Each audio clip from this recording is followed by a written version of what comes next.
আসসালামু আলাইকুম, শুভ সন্ধ্যা বন্ধুরা, সবাই কেমন আছেন? আমি আজকে আপনাদের জন্য নিয়ে আসছি নতুন আলু দিয়ে শিম রানবো, শুধু ফেদে ডাটা দিয়ে চিংড়ি মাছ দিয়ে শিম রান্না। শীতকালীন সবজি খুব ভালো লাগে। প্রথমে তেল দিছি, পেঁয়াজ ডাটা দিছি, চিংড়ি মাছ দিছি, লবণ, হলুদ, মরিচ, রসুন একটু ভালোভাবে নেড়ে চেড়ে শিমগুলা দিয়ে দিলাম। যেহেতু আমার ছাদ বাগানের, সেহেতু কমলা ফুলও কয়েকটা ছিল, ওগুলো দিয়ে দিছি।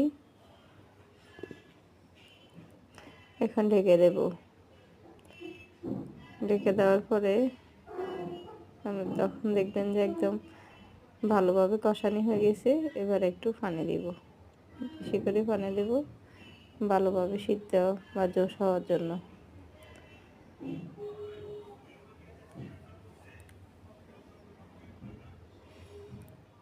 ভালো করে নেড়ে চেড়ে ইনশাল্লাহ হয়ে যাবে। নতুন